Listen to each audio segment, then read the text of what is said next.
Good morning and welcome to week 4. I hope you guys all had a good week. Hopefully you did some work and you have your description essays done. We'll talk about that in a second. This is week 4, so what I'm going to do today is cover what you're expected of this week, kind of go over your different assignments, give you some hints on how to complete those assignments, as well as talk about your next essay for the class. So, in a nutshell, what we are going to be doing this week, just a reminder, if your descriptive essay has not been submitted yet, remember it's due on July 20th. Make sure you have that submitted to Canvas. What I'd like to do today is talk about your argument essay. We'll do that. We'll talk about where you can get information on how to write a good argument essay, as well as discuss the prompts for this argument essay that you guys are going to write. I'd also like to talk about a homework assignment that you guys will have this week, and that is how to cite properly in MLA format. You guys already have learned MLA manuscript format for submitting your papers, but we haven't discussed how to cite outside sources if you're going to incorporate those into your paper, and you will be doing a little bit of that in your argument paper. So I want to have assigned a homework assignment on how you will learn to do that, and then hopefully you will take from that homework assignment the skills necessary to start incorporating outside sources or evidence into your upcoming argument essay. So we'll talk about the Mla exercises. Those are due on July 23rd. We will also talk about the thesis statement. Your first couple of essays, it wasn't critical that you guys had a firm, concrete thesis statement, but moving forward for your argument essay as well as for your final exam and the practice final exam that will do that, you're going to have to learn how to write a good thesis statement. That's a skill that will benefit you not just for your next couple of papers, but also it will benefit you greatly for every paper that you write in ENC 1102, and probably most of the papers that you will write while you're in college. So we will cover the thesis statement. I'll give you guys a quick PowerPoint on that. And after that, I want to discuss the acronym TEA, and that stands for topic sentence. The T stands for topic sentence. E stands for evidence and examples, and A stands for analysis. And T is something that you are going to need to have in every body paragraph of your essays moving forward. So when you write this argument paper, you're going to need to be certain that the body paragraphs each have a topic sentence, evidence and analysis to support that topic sentence, as well as analysis explaining why that evidence is important in terms of your overall thesis and your overall paper. So we'll talk about T today as well. There's also a handout on that that's available in Canvas. And finally, just a reminder, just like the past several weeks, we will have a Zoom meeting on Wednesday. It is optional, but I will be sending you the link and the invitation as well as the access code to that Zoom meeting this week. So those are the things I would like to accomplish today. As I said, just a reminder, your descriptive essay is due July 20th. Now I would like to move on to our next writing assignment. And that next writing assignment is an argument essay. You guys are going to be given a number of different prompts to choose from. You're going to have to take a side on one of those prompts. It doesn't matter which side you take, and then you're going to have to be able to support that side in your essay why you believe that this your side is correct. And even more important than taking a side, you're going to have to convince me in your essay that your argument is correct and I should feel the same way about this topic as you do based on how well you do your argument. So For the argument essay, there is an assigned reading. It's fairly long. It's pages 268 to 308 in Strategies for Successful Writing. I can't overestimate or overstate how important this assigned reading is. Not just for this one assignment, for this one paper, but learning how to write good argument is the foundation for ENC 1102. And what I like to do with my students in ENC 1101 is get them prepared for 1102 by knowing how to write a good argument and then translating those skills into 1102 so you guys are already ahead of the game when you take your next English class. As I mentioned previously, this will help you tremendously in terms of ENC 1102. But even more importantly, down the road when you're taking a history class or a psychology class or a philosophy class or a political science class, you guys are going to have to know how to write good argument papers. So while this is a really long, involved reading, this is a reading that's essential to help you guys, not just for this class, but moving forward for future classes as well. So I'd make sure to give yourself plenty of time to read this assigned reading. If I get the impression from the Zoom meeting that you guys have not done the assigned reading, then there's a possibility you guys might get a quiz on this assigned reading. And I hate doing quizzes on assigned readings. Sure, I'll do some for grammar. They're relatively easy. They're short readings. But this assigned reading is so important that if I get kind of a feeling that you guys have not done the reading, there might be a pop quiz on that argument chapter in Strategies for Successful Writing. So there is an assigned reading that'll show you how to go about setting up an argument essay. I also want to talk about the prompts for this argument essay. And what I'll do now is I'm going to bring those prompts up. And that's located on Canvas under Module 4. So I'm going to open this up and then I'll blow it up for you guys so you can see it a little better on the screen. But do realize you can look at it on your own time, read over it, and then if you have questions, you can inbox me about it. So let's talk about that paper. So unlike your previous essays, which were worth 10 points, because the ability to write argument is so important, this essay is worth 15 points. It's worth a greater percentage of your grade. In addition, I've also given you guys more time to write this essay because it is a little more involved. There is a little more reading to learn how to do this properly. But in any event, this is worth 15 points or actually 15% of your grade. So you're going to follow the same format you've done in the past. It needs to be an MLA manuscript format, proper headers, a title, proper margins, double space throughout. All of that stuff you're going to need to incorporate into this essay. But here are the prompts that you can write on for this essay. And I've given you about 8 different prompts that you can choose from. The first is, should the federal government provide community college and vocational training to all citizens of the United States? Should they provide free college or free vocational training? This is something that's been in the news a lot lately. Some people believe that college should be made free to help our economy so students aren't struggling with student debt after they graduate, but that's one topic. The second is, should the federal government take steps to combat global warming?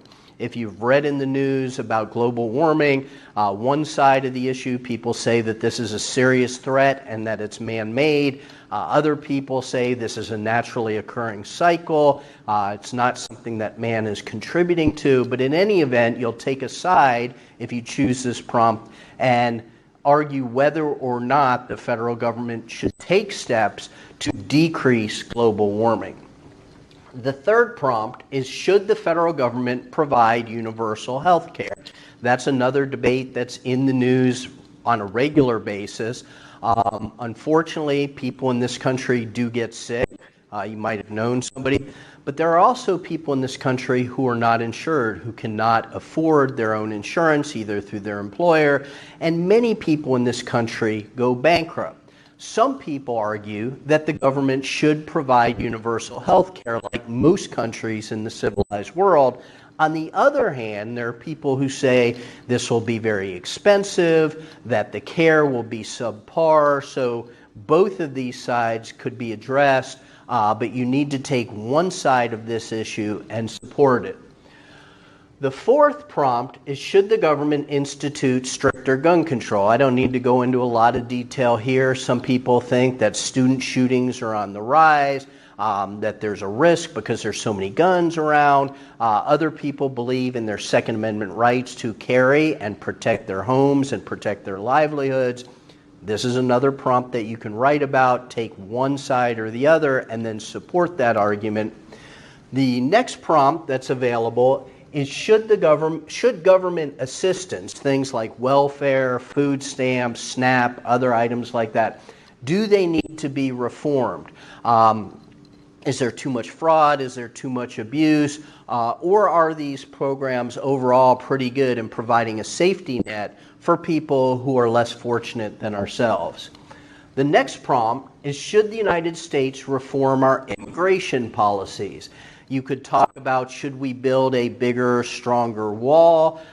Should we do things to change chain migration?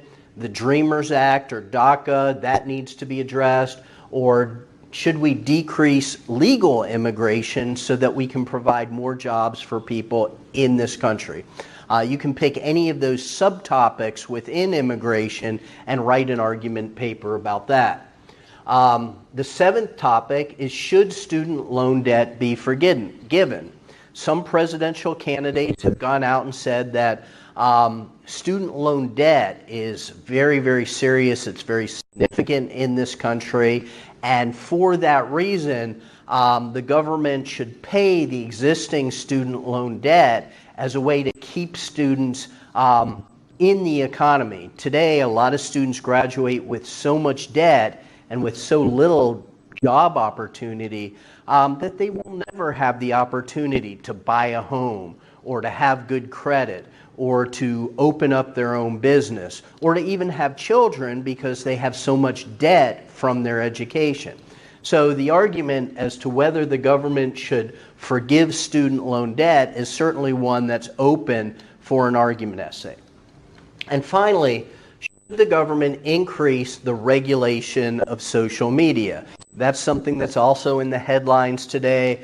Many of you might have heard that Donald Trump got very upset because Twitter put a warning on one of his tweets that said that they were regulating his right to free speech. On the other hand, people say that Twitter is a private company and they should be allowed to run their company as they see fit.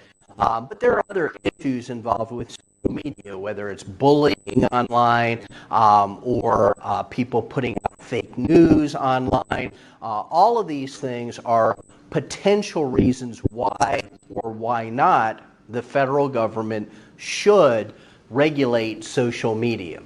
So those are the prompts that you guys can choose from. As I said, this is located on Canvas. Let's talk about some of the specifics of this assignment. So unlike the previous ones, which I think the maximum word length that you had, this one needs to be 1,500 words. That's significantly longer than your past essays. Remember, you have to do the minimum amount of writing for each prompt to ensure that you meet the Gordon Rule requirements for this class so that you can pass the class. That's one of the reasons that I gave you several extra days to write this paper as opposed to some of the previous ones. So 1,500 words, MLA manuscript format. You need a minimum of 3 outside sources to support your argument. You need to go online and find sources. Clearly, if you can find scholarly sources or sources from experts, they are better than sources who are someone just blogging from their living room or something like that. So I'm going to ask you guys to be a little bit careful in choosing the evidence that you use to support your arguments. I'm not overly strict on this for ENC 1101, but it's an important skill because in 1102, not just myself, but other professors will insist that you only use scholarly sources, whether it's data, statistics, a study, experts in the field explaining why they believe what they believe and why that supports your argument. For 1101, I give a little more flexibility, but I do require you guys to have a minimum of 3 outside sources in your paper. Essay should have a good hook in your introduction, something that captures my attention, number 1. Number 2, it should have a clear thesis. We're going to talk about thesis statements today. It should have a roadmap. That's another term for a pattern of organization. In your introduction, you should say, let's use this for example. The federal government should regulate or should institute more gun control because student shootings are up. The murder rate is higher in the United States with handguns than any other country in the world. And the Second Amendment is not absolute.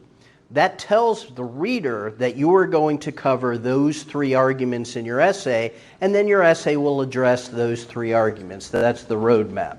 So you need to have in your introduction, you need to have a good hook, something that captures our attention. You need to have a clear thesis statement, and you need a roadmap. Then the body paragraphs of your essay need to incorporate T, and I talked about that briefly. We're going to go into more detail about that today, but basically every paragraph in the body of your essay has to have a topic sentence, evidence and examples to support that topic sentence, and then analysis explaining why that evidence proves your thesis statement to be true. So the body paragraph should have T within each one. And finally, you need a good conclusion in your essay that reiterates your main points, restates your thesis statement, and perhaps takes it a little bit further so that the reader is left with a real reason to take your side in the argument. I call that food for thought, but a good conclusion will also have something called food for thought. So that's kind of telling you what I'm looking for in the essay itself. Let's scroll down a little bit. Because you are incorporating outside sources into this essay, it's really important that you don't plagiarize, that you don't accidentally take something from an outside source and not cite it properly. We already discussed plagiarism. You took a quiz on plagiarism earlier in the semester. I find that if plagiarism occurs, it never happens in an obituary essay. It rarely happens in a descriptive essay. It almost never happens in a narrative. But because in your argument essays you are going to be using outside sources to support your argument, some students either accidentally or sometimes purposely plagiarize the material. Remember, the penalty for plagiarism is very severe. You can get an F in this class. You can get an F just on this paper. But even worse, you could actually be booted from this college if you're caught plagiarizing. So don't do it. Don't procrastinate. This paper is worth 15% of your final grade. If you totally botch or if you don't put the time into it, you wait till the night before to write it, you write it, let's say you get it done, you meet the word count, but if you get a really low score on this paper, you have no chance of earning an A or B in this class. Chances are very slim you could earn even a B in this class. So this particular paper requires planning, it requires more thought, it requires more work, but this will set you up for ENC 1102 so that when you walk in, you feel confident that you know how to write argument papers, and it'll put you ahead of other ENC 1102 students who've not learned how to write a good argument essay. So that's it as far as the prompts for your argument essay. If you do have questions, you can always send me a Canvas inbox message, or you can ask during the Zoom meeting and I will address it then. So that's it for argument essay. Let's go back to Canvas modules. And you will see under week 4 that you have something called Mla Exercises. That's located here. That's your homework assignment. That'll be due July 23rd. But let's look specifically at this homework assignment, and I'll kind of go over what's expected of you for this homework assignment. So I'm going to click on the link that says Mla Exercises 1101.docx, and I will open that up and we'll discuss this homework assignment in more detail.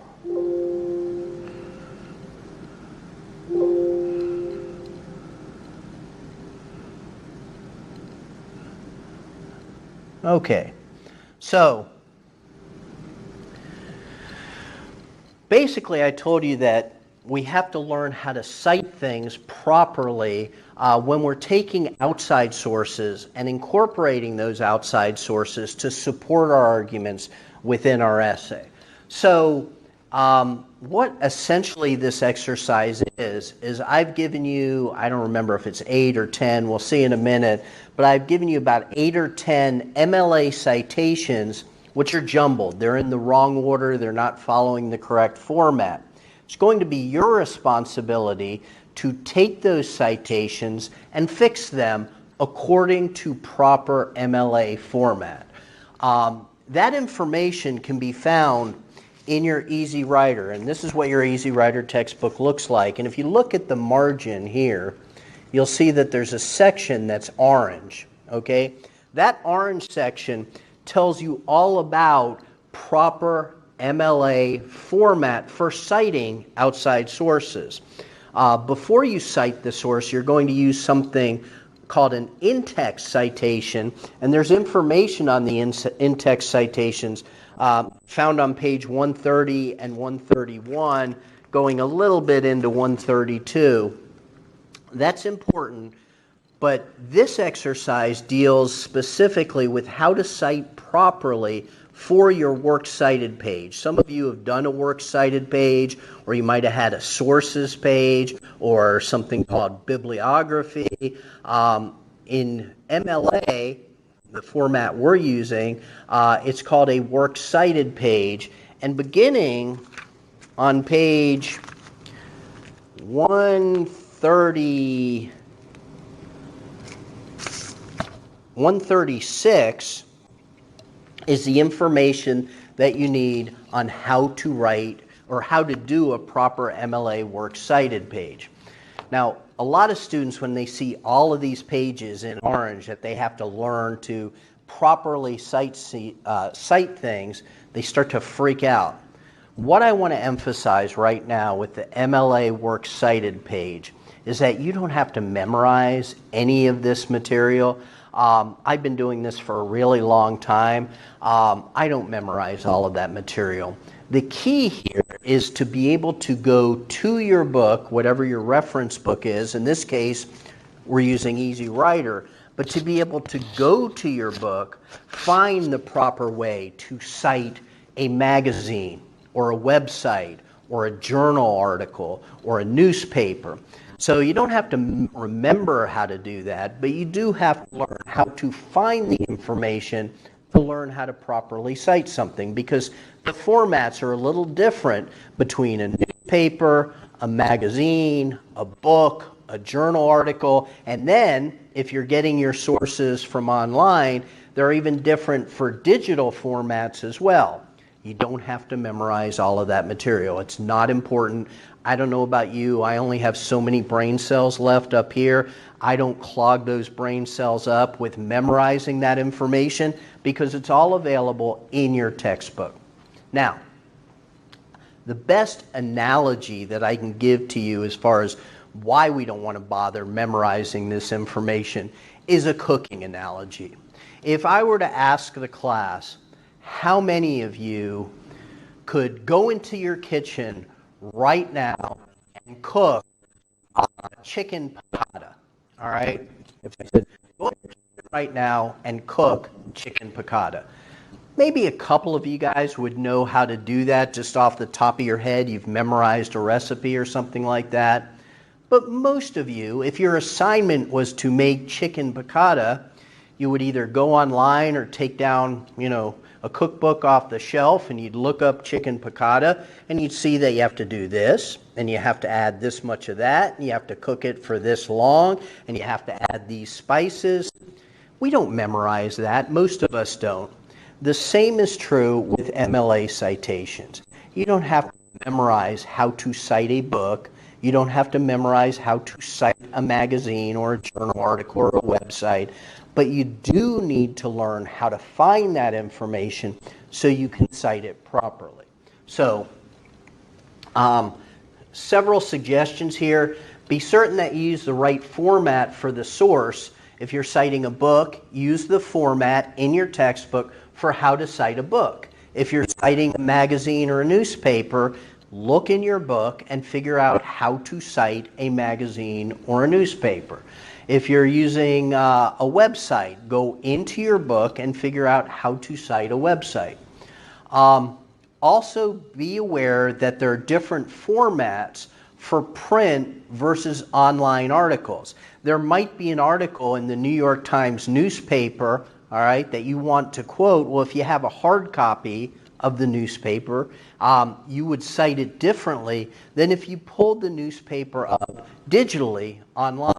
So in that case, I'd ask you guys to make sure you know the difference between a hard copy or a print copy and an online format. Note that in a completed works cited page, all entries are alphabetized. Now I want to draw your attention to page, I believe it's 164, but I'm going to have to check.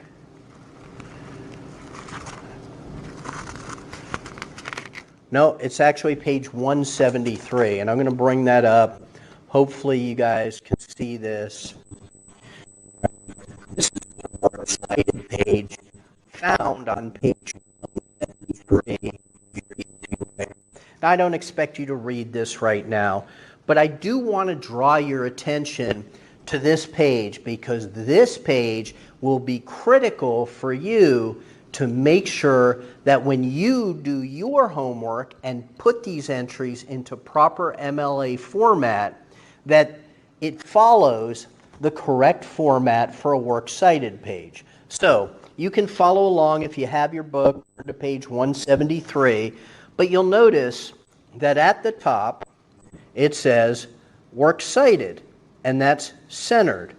You'll also notice that each entry is double spaced. You don't have gaps between each of the entries in your works cited page. You'll also notice that they're alphabetized. Each entry that you have here is alphabetized. You're going to do the same thing with your homework assignment. That is, alphabetize all the entries. So double spaced, it says works cited at the top, it's centered. You'll also notice that there's a weird indentation thing going on here. You'll notice that the first line of each entry goes all the way out to the margin, and then every following line is indented 1/2 inch. It's also equivalent to 5 spaces. So the entry starts at the margin, and then every following line is indented 5 spaces. This is what a proper MLA works cited page should look like. So what you are going to do is you're going to take those jumbled citations found in this handout, you're going to fix them and then put them into a proper works cited page. Now, number 4, close attention to punctuation and spacing. It counts. Number 5, in your finished product, be certain to remove the categories such as books, journals, databases, etc.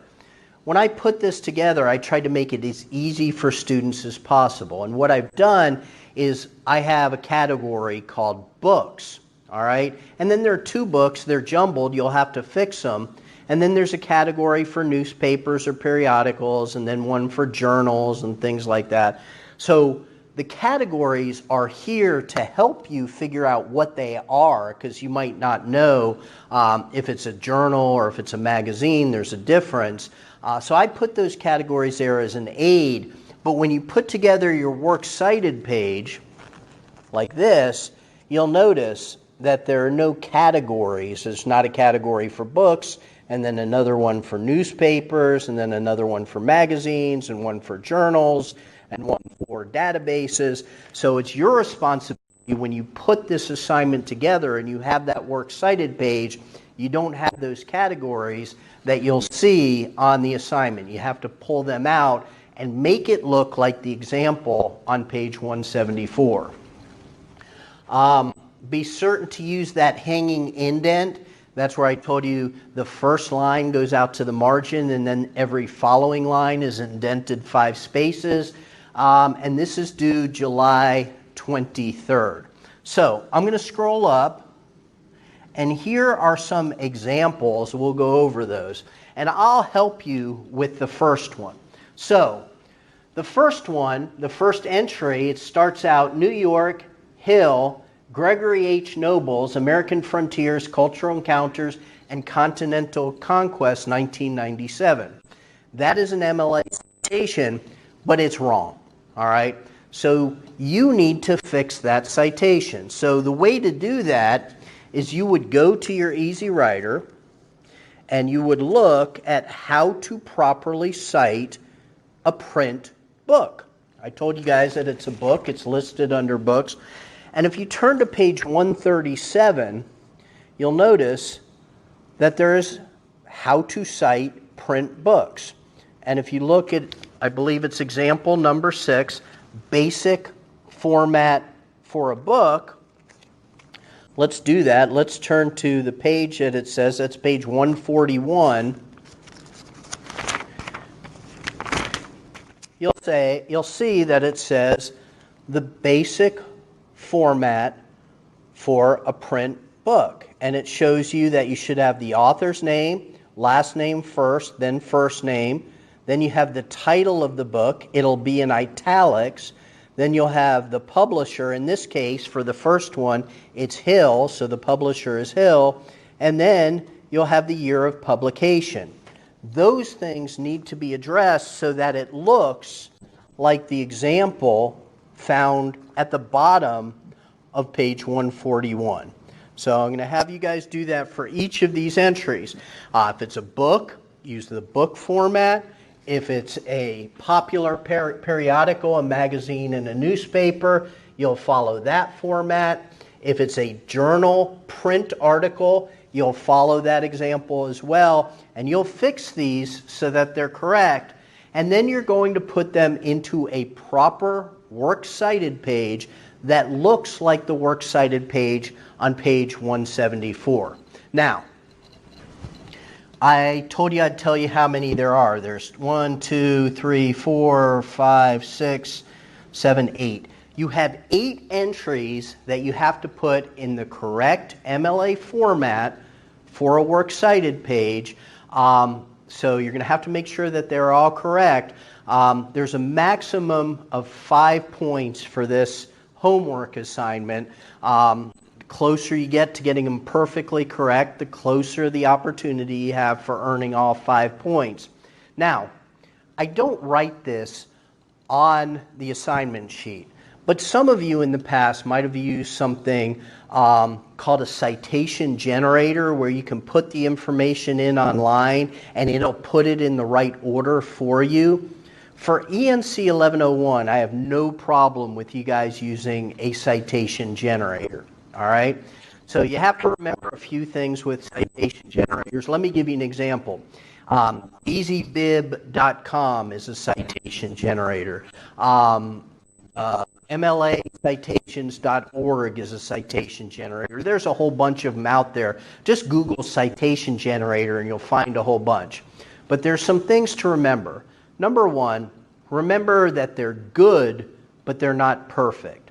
So if you are aiming for perfection, use the citation generator to get the basic information there, And then use your textbook to make sure that the citation generator has everything in the proper order, the right punctuation, hanging indent, and things like that. The second thing is, some citation generators don't double space between lines, but a proper MLA Works Cited page is double spaced between every line and between entries. There's no big gaps in between entries. The third thing about citation generators is a lot of times you'll have an option to pick MLA, APA, Chicago Manual of Style, AP format, Turabian. There's all sorts of different formats. For this class, you're going to use MLA. So if you're going to use a citation generator to make things go a little faster, make the assignment a little bit easier for you, it's critical that you use MLA as your preferred format for your citations. So for ENC 1101, I have no problem with you guys using citation generators. They will make your job easier. They will make this assignment easier. For 1102, I tell students they can use citation generators as well, but my students in 1102 still have to go back and check them because citation generators are not perfect. So anyway, for this class, if you want to use a citation generator, that's fine. So I think we've covered MLA citations in enough detail. The exercises for the homework assignment are located on Canvas, and just as a reminder, those are due July 23rd. So enough said about MLA exercises. The next thing that we are going to cover will be having a good thesis statement. And I have a PowerPoint. It's located in Module 4. I'm going to go through the PowerPoint right now. Let's open that up.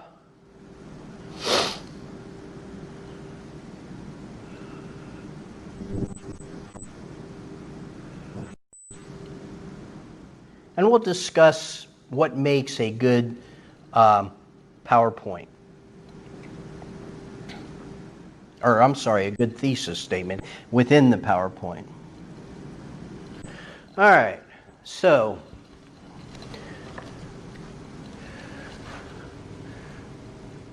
the mysterious thesis statement, unlocking or unraveling the secrets of what makes a good PowerPoint. So we've all heard the term thesis statement. You might have heard it in middle school. You certainly had to have heard it in high school. We've heard about these things. We sort of know what they are. Most of us have a general idea of what a thesis statement is, but most of us are really not sure what makes for a good thesis statement. That's what I'm going to try to accomplish today, is show you how to figure out how to write a good thesis statement. So after today, we should be able to identify the major components of a good thesis statement. After this presentation, you should be able to find the clues that are necessary to figure out if your thesis statement is weak, if it needs improvement. And now, after this PowerPoint, hopefully you'll be able to fine-tune your thesis statement so that it's a good one. All right, so a good thesis statement clearly defines the writer's opinion on the subject without rambling. Now remember, our argument essays, you're going to pick a topic. Let's say it is, should the federal government provide free college tuition and or vocational training to U.S. citizens? All right, that's your topic. But remember, you are going to be taking a side on that topic.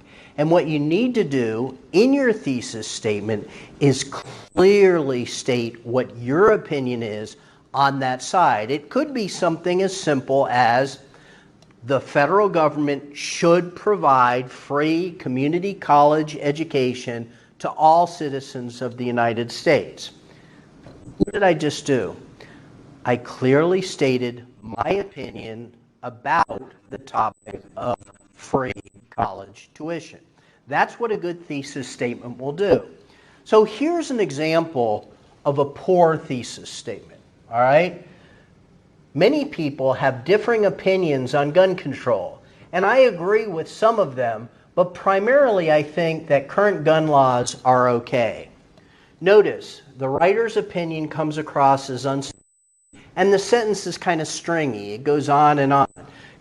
Let's look at it again. Many people have differing opinions on gun control. My initial thought is, we all know that, so why do we have to write it down? And I agree with some of them, wishy-washy, but primarily I think that current gun laws are okay. That's a weak thesis statement. Let's fix it, all right? The Second Amendment guarantees our right to keep and bear arms, and therefore the federal government should not increase gun control. Which is more clear? The one up here, the poor example, or the one which more clearly states our opinion? Here's an example of a good thesis statement. Current gun laws in this country are adequate, and additional gun control laws are unnecessary. It's concise. It states the writer's opinion. It's not stringy. It's not wishy-washy. It clearly states their opinion. A good thesis clearly defines the writer's opinion on a subject without rambling. Here's another example of a poor thesis statement. Gun control is a difficult issue to decide. All right. Does that tell you the author's opinion on gun control? No. It tells you that it's a difficult issue. That might be true, but that's not the writer's opinion. All right, so you have to state your opinion within the thesis statement. Here's an example of a good thesis statement. Gun ownership is protected under the Second Amendment of the Constitution, and additional laws restricting gun ownership are unconstitutional. It's not wishy-washy, it's clear. It states what the writer's opinion is. A good thesis statement clearly defines the writer's opinion on a subject without rambling. So we covered that. Clue number 2. A good thesis has something significant and worthwhile to say. Here's an example of a poor thesis statement. Pollution is a big problem. My gut response is to say, no duh, all right? We know pollution is not a good thing, all right? That is just kind of really vague. It says it's a problem, but it doesn't really define the significance of the problem. Let's look at an example of a better thesis statement. Air pollution has caused a significant increase in health problems in the United States. Okay, it limits it. It says air pollution, not just pollution in general. And it says what a result of that pollution is. It's very specific, saying that there's an increase in health problems. This clearly tells you what the writer's position is. This is an example of a much better thesis statement. So a good thesis has something significant and worthwhile to say. Clue number 3. A good thesis is stated in specific terms that narrow the subject to an appropriate size. Here's an example of a poor thesis statement. President Obama has been good for our country. Well, whether or not you agree with this opinion, this is an overly broad thesis statement. When you say it's good, he's been good for the country, it could be talking about the economy, or it could be talking about crime, or it could be talking about race relations, or it could be talking about international relations, or it could be talking about immigration. Your thesis statement should narrow down what your paper is going to be about instead of being overly broad. So here's an example with the same situation where it's written much more specifically. It's not overly broad. President Obama's support of a comprehensive medical plan, his support of equal rights, and his support of the middle class have had a positive impact on America. Instead of just saying, Obama's been good for the country, this writer clearly spells out that he's going to look at Obama's medical plan, about support of equal rights, and about support of the middle class as the focus of his paper.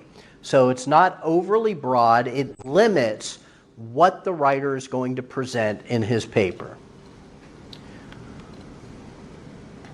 Good thesis is stated in specific terms that narrow the subject to an appropriate size.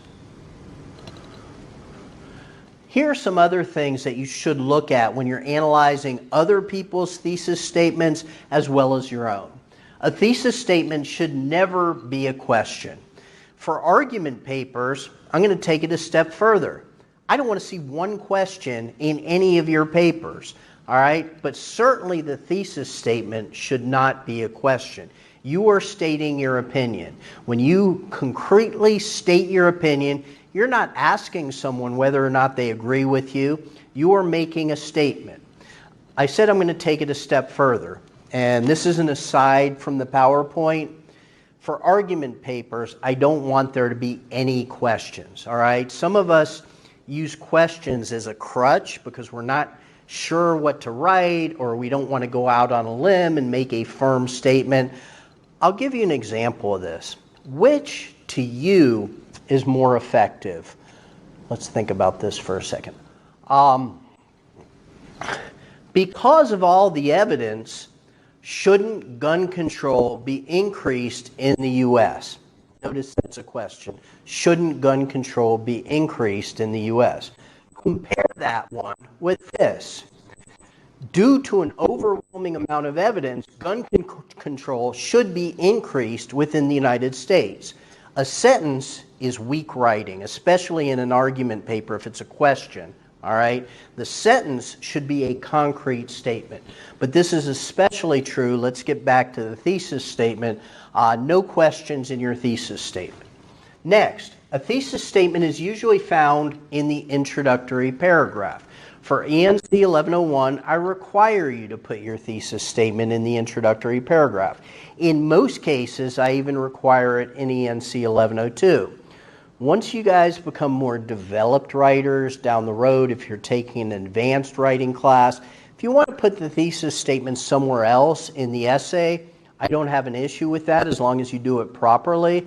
But for ENC 1101 and 1102 for that matter, your thesis statement should be in the introductory first paragraph. A thesis statement can include subpoints, and those subpoints can serve as the roadmap for the organization of your essay. Remember the example with Obama. I told you that President Obama has been good for this country because of his medical plan, because of his emphasis on equal rights, and for his support of the middle class. Not only is that telling you my opinion about Obama, if this was my opinion, but it's also providing a roadmap showing that in the paper we're going to talk about his medical plan, we're going to talk about support for equal rights, and we will also talk about support of the middle class. That's the roadmap or pattern of organization that we discussed earlier. At this point, you should be able to write a strong thesis statement. I will say one last thing about thesis statements, and it's not on the PowerPoint. A thesis statement should be on a topic that's debatable, all right? It has to be something that there is discussion back and forth on the topic. You're giving your opinion on that discussion, but here's an example. 2 plus 2 is equal to 4. It's a fact, right? It's not open to debate. Why would you have something as a thesis statement that's not open to debate? All right? So it has to be on something that's debatable. Whether or not we should have gun control, whether or not student loan debt should be forgiven, whether or not universal health care should be provided. Those things are all debatable. But a thesis statement like it's raining outside, and it is right now. It's not debatable, all right? It's not significant enough to discuss. You certainly wouldn't write a 1,500-word paper on something that's not debatable. So make sure your thesis statement is on a debatable topic as well. All right, so I think we've covered the thesis statement. Now, we're going to go back to Canvas, and we're going to look at Module 4 again.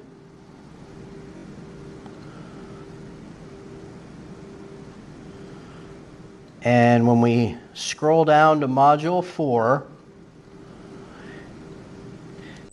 you'll see that there's something here called T paragraph directions.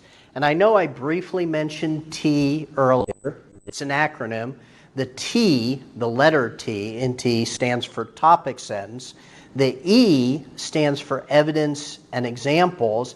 And the A stands for analysis.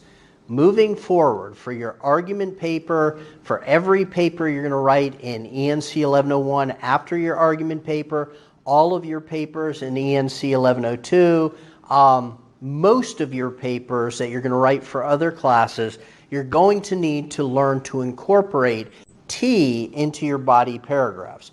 So there's a handout, and you can click on the T paragraph directions here.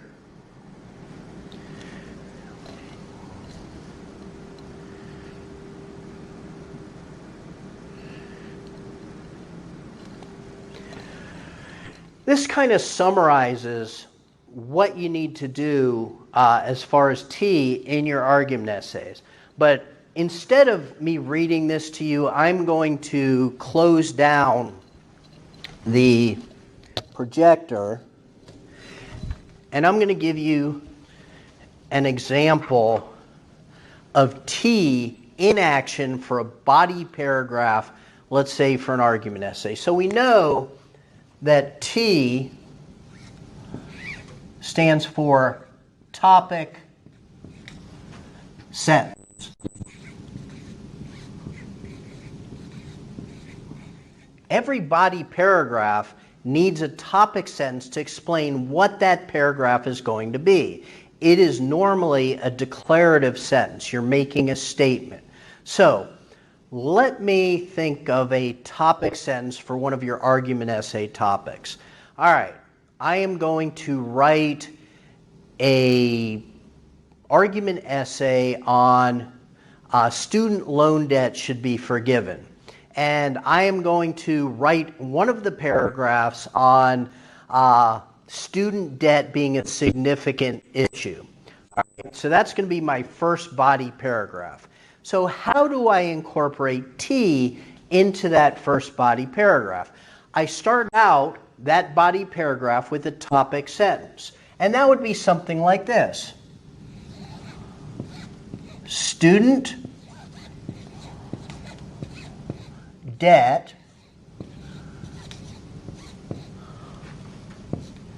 is a significant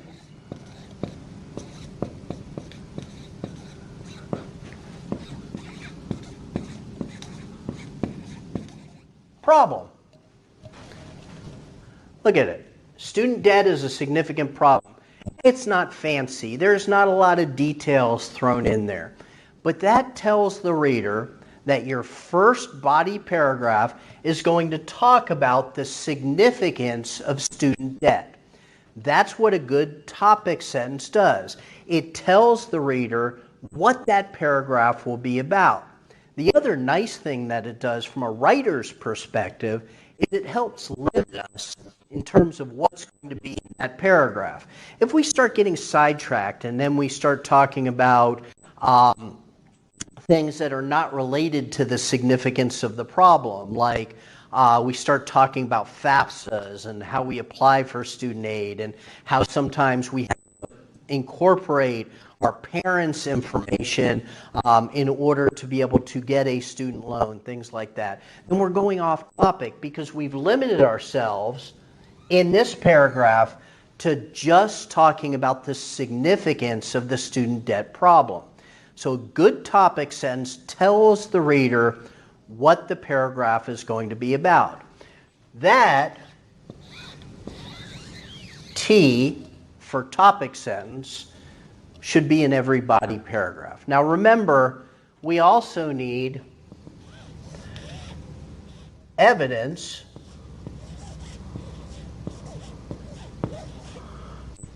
and or examples. That's the E. All right? We need evidence or examples to support this topic sentence. So the topic sentence is student debt is a significant problem. If I need evidence or examples, I'd go online or read something in a book or a magazine or a newspaper, and I might find that the average student loan debt for college graduates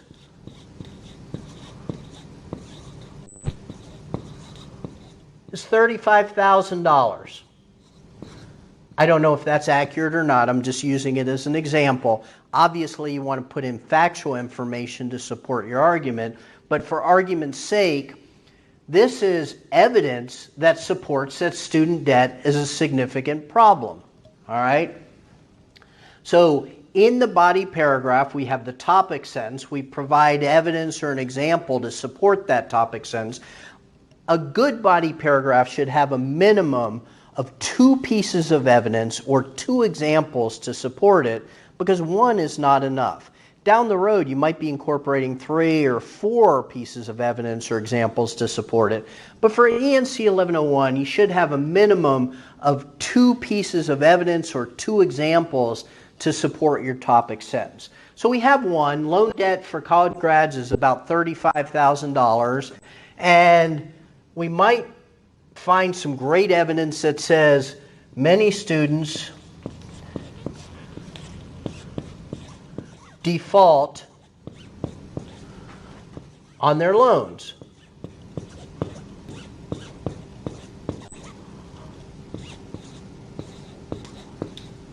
Many students default on their loans. So that's yet another example, or if we have evidence from an outside source, showing that student debt is a significant problem. So we have T for topic sentence, E for evidence and examples, and finally, we make the acronym complete with A, which stands for analysis. And I find this is what students struggle with the most for T. They do a pretty good job with topic sentences. They usually find some evidence or examples to support their argument. But when I use the word analysis, they start freaking out and they're like, I'm not sure what to do with that.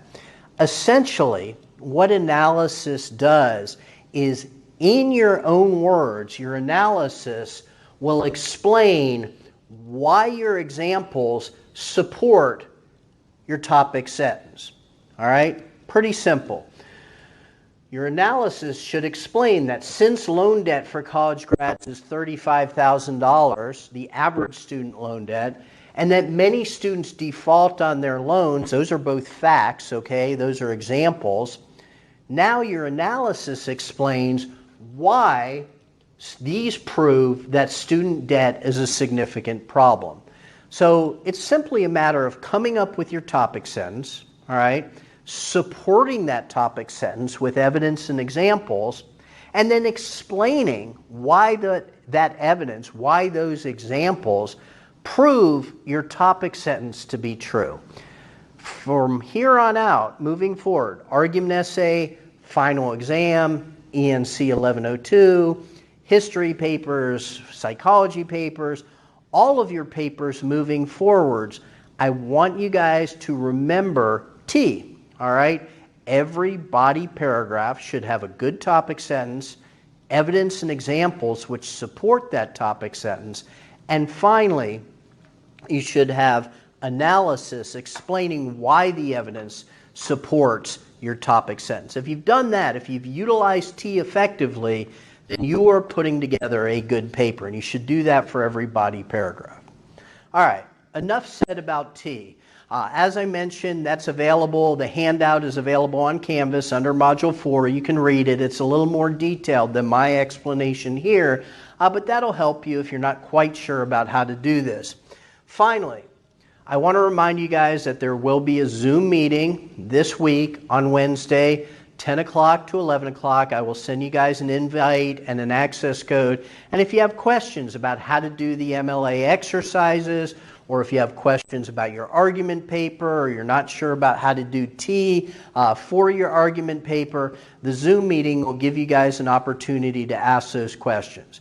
As always, it's optional. You're not required to attend because I know many of you have things going on at certain times of the day, and 10 o'clock to 11 o'clock you might not be available.